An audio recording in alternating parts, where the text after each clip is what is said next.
Yeah, it just doesn't seem like they're capable of rational discourse without divulging to ad hominem attacks. Oh, 1 second. Sorry. Yeah, it takes a second. There's like a 3-second delay. Sweet. Oh, See, I'll provide a microphone for anyone. That's cool. As long as you're rational, you're not vile, right? And you're willing to have a conversation. Yeah, but I just want to say that like one person from that community doesn't like represent everybody. No, but I'm talking about what has been my universal experience on this campus is that anytime you talk about homosexuality and people come, no, I'm talking even about something broader. I'm talking about in your culture, my man, the world you live in, you are being pushed around, bullied by a militant, intolerant, narrow-minded group of people called LGBTQ, X, Y, and Z, essentially people that deviate from the biblical morality, sexual norms. How do they bully me? They bully us all. Because if we don't subscribe to their pride, like for example, I love watching basketball. I hated watching my Lakers get beat last night by the Clippers. It infuriated me. I can't comprehend how we lost that game without Paul George playing. But the other thing that infuriates me is the Lakers now have Pride Day, where everyone's got to wear a pride bracelet. The coach has to wear like a pride jacket. It's disgusting. It's embarrassing. I don't think they're forcing people to wear that. I know they're not. People are willfully bowing down to a deviant morality that the Bible condemns. It's a choice. I know it is. Yeah. So it's a choice. If people are choosing that, then that's their right. I didn't say they weren't. I'm talking about... So what's the problem? The problem is that it's being foisted upon us that if you do not agree with the LGBTQ X, Y, and Z worldview, that you are intolerant, you're bigoted, you're evil, you're hateful. Basically, guys, since about, a few years ago when homosexual marriage became quote-unquote legal, at least in this country, basically what the LGBTQ community is saying is that all of humanity up to this point in history has been completely wrong. They've gotten it wrong. They don't know what they're talking about. The wisest, smartest, most intelligent people in the history of humanity didn't know what they were talking about or what they were doing in terms of sexuality. I think that's wrong.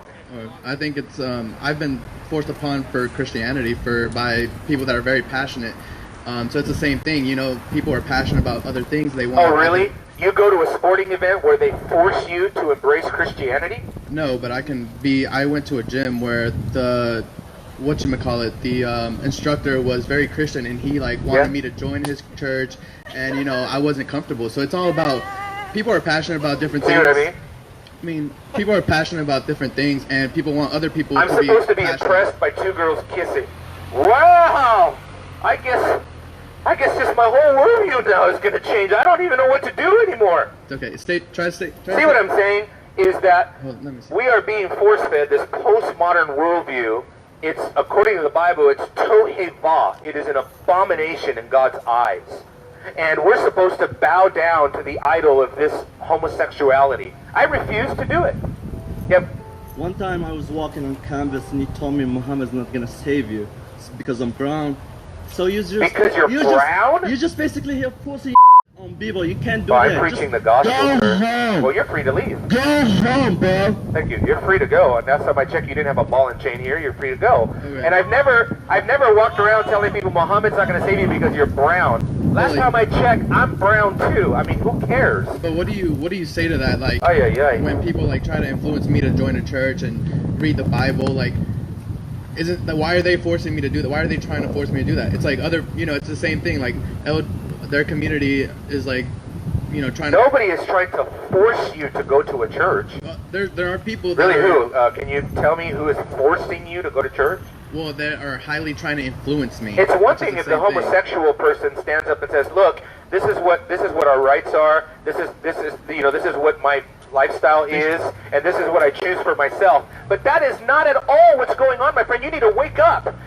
You have public schools in California telling teachers, if you do not go to LGBTQ re-education classes, you will be fired. That is happening right now. In Texas, You have a father, listen to this guys, look it up and Google it right now.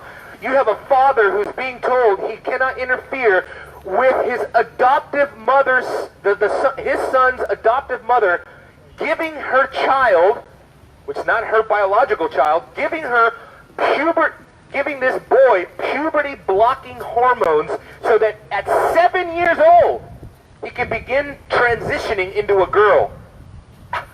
As a parent, I mean, I've never been so furious in my life at something. That frustrated me to no end. And I think, you know what's even more frustrating? Is that we as a society are not up in arms about it. We're forcing little children who can't even think for themselves to block their own God-given puberty and transition into a different... And you know what's going to happen? What's going to happen is what's happening right now. Please Google this on your phones. Hundreds, if not thousands, of transgender people right now are transitioning back to their original gender as if they ever left. Why? Because they are regretting their decision, they're having psychological problems, they're having physical, and they're having all these health issues. Why? Maybe because what the Bible says is true. It is unnatural.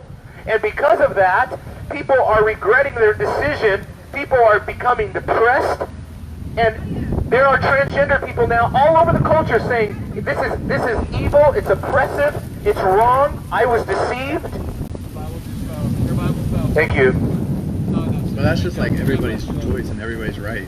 Like, it's not everybody's choice. You think that 7-year-old child okay, should not be talking told? about that person, but like that's people's right if they want to go. Yeah, to but like once one listen, gender but once to the you other set a and the other to the precedent, other. once you set a precedent that we can give little children puberty blockers, what's next? So now little children can have their now if a child begins to say, you know, mommy, I feel like this grown-up should be able to touch me in a certain way.